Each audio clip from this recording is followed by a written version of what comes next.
देश की आजादी का जश्न मनाने का मौका, भारत की स्वतंत्रता के 79 साल पूरे होने का मौका, एक ऐसा अवसर जब पूरी दुनिया की नजरें भारत पर होती हैं। भारत के प्रधानमंत्री ऐतिहासिक लाल किले की प्राचीर से क्या संदेश देते हैं, क्या विजन रखेंगे, सब पर निगाहें होती हैं। लेकिन एक शख्स देश में ऐसे भी हैं जिन्हें शायद इन तमाम चीजों, तमाम बातों से कोई फर्क नहीं पड़ता। उन्हें ना तो इस बात से फर्क पड़ता है कि विदेशी मामलों में सरकार से गतिरोध बाहरी ताकतों को ही बढ़ावा देता है, और ना ही राष्ट्रीय पर्वों में मतभेद भुलाकर एकजुट हो जाना सही होता है। इस बात से उन्हें कोई फर्क नहीं पड़ता। ऐसे में हम आज पूछेंगे कुछ ऐसे सुलगते हुए सवाल जिन्होंने 15 अगस्त के पावन मौके पर भी सियासी गलियारों में भूचाल ला दिया है। तो चलिए शुरुआत करते हैं। नमस्कार, मैं हूं स्वप्निल वर्मा और आप सभी देख रहे हैं कैपिटल टीवी। 2 साल से राहुल गांधी क्यों नहीं पहुंचे लाल किला? किस बात पर नाराज हैं राहुल गांधी? नेता विपक्ष का ना जाना, क्या सजा मिलेगी? लाल किले से पीएम मोदी ने किससे रहने को कहा सावधान? तो कांग्रेस पार्टी के दिग्गज नेता और वर्तमान में लोकसभा में नेता विपक्ष राहुल गांधी और कांग्रेस अध्यक्ष मल्लिकार्जुन खड़गे लगातार दूसरे साल लाल किले पर स्वतंत्रता दिवस समारोह में शामिल नहीं हुए। 2026 की ही तरह उन्होंने 2025 यानी कि पिछले साल भी हिस्सा नहीं लिया था। इस पर आग बबूला बीजेपी ने जमकर निशाना साधा और कहा कि राहुल गांधी नेता प्रतिपक्ष बनने के लायक नहीं है और उनकी सोच दिमागी नक्सल जैसी है, इसलिए वो शामिल नहीं हुए। भाजपा ने इस कदम को लोकतंत्र का अपमान बताया है और नेताओं पर राष्ट्रीय पर्वों का राजनीतिकरण करने का आरोप लगा दिया है। तो ऐसे में पहला सवाल, 2 साल से राहुल गांधी आखिर लाल किला क्यों नहीं गए? बीते दिनों संसद के मॉनसून सत्र के दौरान भी सत्ता पक्ष और विपक्ष के बीच तनाव, राजनीतिक मतभेदों और कड़वाहट इस हद तक बढ़ गई कि ना तो सत्र चला और ना ही सत्र खत्म होने के बाद विपक्ष के बड़े नेताओं ने स्पीकर ओम बिरला के साथ चाय पीने के ऑफर को कोई अहमियत दी। विपक्ष के नेताओं ने मन में नफरत इस कदर तक पाल रखी थी, उनके मन में नफरत इस कदर हावी थी कि राहुल गांधी और मल्लिकार्जुन खड़गे लगातार दूसरी बार स्वतंत्रता दिवस समारोह में शामिल होने के लिए लाल किला नहीं पहुंचे और पार्टी मुख्यालय में ही दोनों ने तिरंगा फहराया, जहां पर वंदे मातरम को लेकर भी सियासी विवाद हो गया और सोनिया गांधी के इशारों पर कांग्रेस से सफाई देना भी नहीं बन पा रहा है। बहरहाल रक्षा मंत्रालय ने भी राहुल गांधी और खड़गे को स्वतंत्रता दिवस समारोह का औपचारिक निमंत्रण भेजा था, हालांकि दोनों कार्यक्रम में नहीं पहुंचे। इसके पीछे साल 2024 यानी कि आज से 2 साल पहले का विवाद बताया जा रहा है। उस समय कांग्रेस ने राहुल गांधी की सीटिंग व्यवस्था को लेकर नाराजगी जताई थी। दरअसल मामला 2024 के 15 अगस्त समारोह का है, जब राहुल गांधी को आगे की पंक्ति की बजाय दूसरी या तीसरी भी नहीं बल्कि सीधे 5वीं कतार में बैठाया गया था। तब राहुल गांधी हॉकी खिलाड़ियों के बीच बैठे हुए नजर आए थे, जिसे विपक्ष ने अपने पद और जनता का इसे अपमान बताया था। हालांकि रक्षा मंत्रालय की तब सफाई आई थी और मंत्रालय का कहना था कि ओलंपिक पदक विजेताओं को विशेष सम्मान देने के लिए उन्हें आगे बैठाया गया था, इसलिए कतार में बदलाव करना पड़ा था। हालांकि कांग्रेस इस जवाब से संतुष्ट नहीं हुई। इस साल भी कांग्रेस को यह आशंका थी कि बैठने के इंतजाम में उनके संवैधानिक पद के अनुसार तय प्रोटोकॉल का पालन नहीं किया जा रहा है, इसीलिए राहुल गांधी और खड़गे दोनों नहीं पहुंचे। दूसरा सवाल, तो किस बात पर नाराज हैं राहुल गांधी? अपने 2 दशक से ज्यादा लंबे करियर में, सियासी करियर में राहुल गांधी ने अगर सबसे बड़ी कोई उपलब्धि हासिल की है तो वो है नेता विपक्ष की, क्योंकि 2014 हो या 19 लोकसभा चुनाव में किसी भी पार्टी के पास इतनी सीटें ही नहीं थी कि नेता विपक्ष बनाए जा सके। 2014 के बाद से लोकसभा में नेता प्रतिपक्ष का पद खाली था, क्योंकि किसी भी पार्टी के पास जरूरी 55 सीटें ही नहीं थी। 2014 में कांग्रेस को 44 और 19 में 52 सीटें मिली थी, लेकिन 2024 में कांग्रेस पार्टी ने 99 सीटें जीतकर नेता विपक्ष बनवा लिया। उसके बाद से ही लगभग हर सत्र में राहुल गांधी ने पीएम मोदी, गृह मंत्री अमित शाह, आरएसएस पर व्यक्तिगत टिप्पणियां की। ऐसे में राहुल गांधी केंद्र की नरेंद्र मोदी सरकार से विभिन्न राजनीतिक, आर्थिक और सामाजिक मुद्दों को लेकर नाराज हैं। इनमें प्रमुख रूप से बेरोजगारी, छात्रों के प्रदर्शन और पेपर लीक के मुद्दे, देश की विदेश नीति और रक्षा मामलों से जुड़े हुए दावे और संसद में विपक्ष की आवाज को दबाने की कोशिश शामिल है। राहुल गांधी का आरोप है कि सरकार देश के युवाओं और छात्रों की आवाज को दबा रही है और उनकी समस्याओं पर ठोस कार्रवाई करने के बजाय केवल बल प्रयोग कर रही है।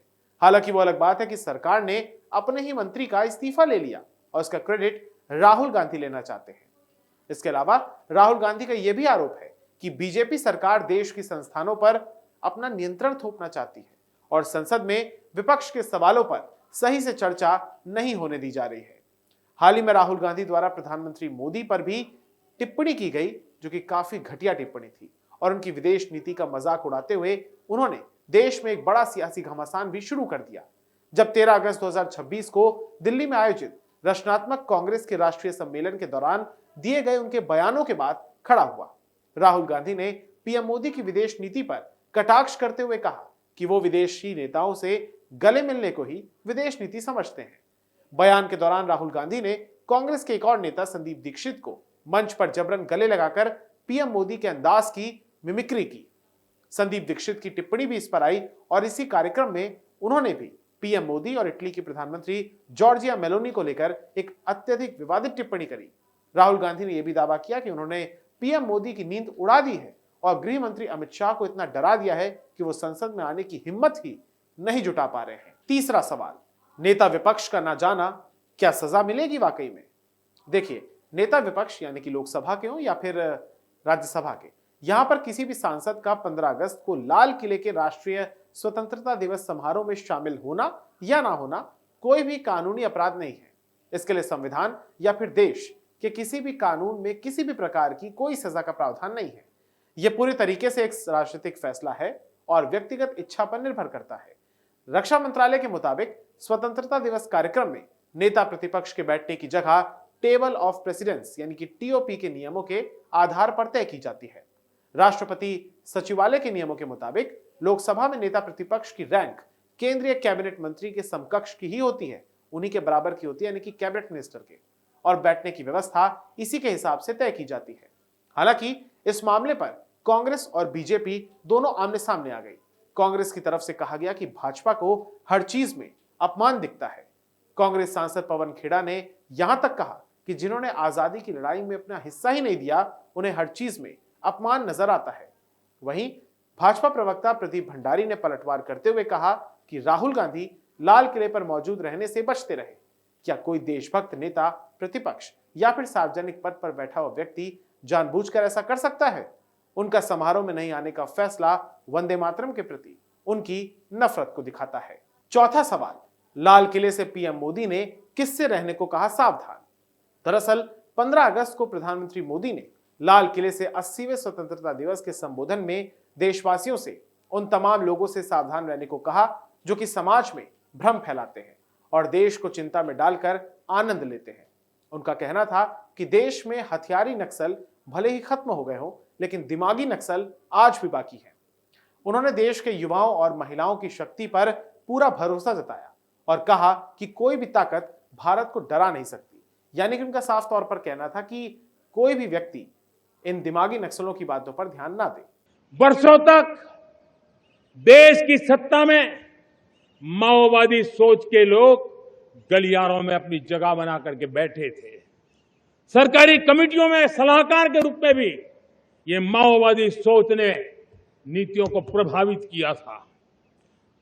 मेरे प्यारे देशवासियों, जंगलों में हमें हथियारी नक्सलों का खात्मा बुलाने में, उस संकट से देश को मुक्त कराने में सफलता मिली है। लेकिन हथियारी नक्सल तो गए, लेकिन दिमागी नक्सल, ये दिमागी नक्सल मौके की तलाश में है। हिंसा, अराजकता के वो रास्ते खोज रहे हैं, समाज को गलत राह पर घसीटने के लिए भांति भांति के दांव कर रहे हैं। इन दिमागी नक्सलियों को पहचानना होगा, इन दिमागी नक्सलियों को आइसोलेट करना होगा और राष्ट्र को विकसित राष्ट्र बनाने की मुख्य धारा की ओर देश की युवा पीढ़ी को जोड़ना होगा। हालांकि कांग्रेस ने पीएम मोदी के बयान पर कहा कि दिमागी नक्सल खोखला है। कांग्रेस नेता जयराम रमेश ने कहा कि पहले जाति जनगणना की मांग को लेकर अर्बन नक्सल सोच बताकर इसे खारिज किया गया था, लेकिन एक साल पहले जाति आधारित जनगणना की घोषणा कर दी गई। बहरहाल ये हम भी मानते हैं कि राष्ट्रीय पर्वों जैसे कि 15 अगस्त हो या फिर 26 जनवरी के सरकारी और आधिकारिक समारोह में शामिल होना जनप्रतिनिधियों के लिए स्वैच्छिक होता है, ना कि अनिवार्य, यानी कि उनकी अपनी मर्जी होती है वो जाए या फिर ना जाए। लेकिन एक ऐसे समारोह में जहां से पूरी दुनिया को भारत की ताकत, उसके विजन का संदेश जाता हो, वहां पर अगर नेता विपक्ष ना आए तो भले ही ज्यादा फर्क ना पड़े, लेकिन एक गलत मैसेज जरूर जाता है। और लोग कहते हैं कि बताओ, दुनिया के सबसे बड़े लोकतंत्र में नेता सदन और नेता विपक्ष में आपस में ही नहीं बनती, यानी कि भले ही सियासी मतभेद हो, लेकिन मनभेद नहीं होना चाहिए। और राष्ट्र के मुद्दे पर, विदेश नीति पर सभी दलों को एक साथ एक मंच पर होना चाहिए। तो आपको ये जानकारी कैसी लगी हमें कमेंट बॉक्स में जरूर बताइएगा। क्या राहुल गांधी के कदम से आप सहमत हैं या नहीं, ये भी बताइएगा। अगर आपको ये वीडियो पसंद आया हो तो इसे लाइक, शेयर और हमारे चैनल कैपिटल टीवी को सब्सक्राइब जरूर कीजिएगा। धन्यवाद।